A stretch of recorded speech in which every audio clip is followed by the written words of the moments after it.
Hey, a great way to make healthy pizza is to get yourself one of the homemade crusts you can pick up at the store. I like these Boboli brands, whole wheat, great healthy crust, and then we can put whatever we want on it. We can control our elements, our ingredients that we want to make on our pizza. So I actually like a salsa-based pizza for my sauce. I don't like to use a lot of the tomato-based sauces, and I like to use a salsa that's low sodium. Remember, we're always trying to cut back on our sodium, right? So to do this pizza, it's very easy. We're just going to go ahead and get our salsa on there, and then just like at Domino's, we're just going to mix it around. Take a wooden spoon here. Kind of get it out as evenly as you possibly can. I may be an actuary, but I can also cook.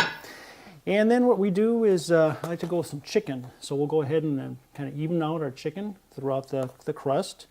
And there's really not a lot of expertise involved here, although there's a little bit of an artistic touch. You can put a little flair on there as you're doing this. Okay. Again, I love onions on pizza, so again, we're very prepared. So here's our evening meal before we rush Johnny off to basketball practice. We can quickly make this pizza, get him all carved up so he can make it through Coach barking at him out on the court there. Make sure he's got plenty of energy. Let's get our onions all mixed around here. And then finally, I like to add color to my pizza. So again, I eat a lot of bell peppers. Again, very high in the 3 key vitamins that we want, A, C, and E. So we spread that around. And then finally, I like the low-fat, low-sodium mozzarella cheese.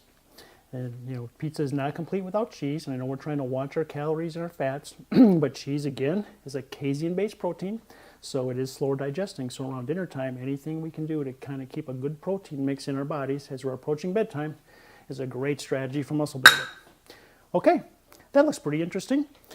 It's really delicious. So now what we do is we take it and we throw it in the oven at 450, and it takes about 10 minutes. So let's just toss that in there, and soon we'll be enjoying one of the best tasting pizzas you've ever had.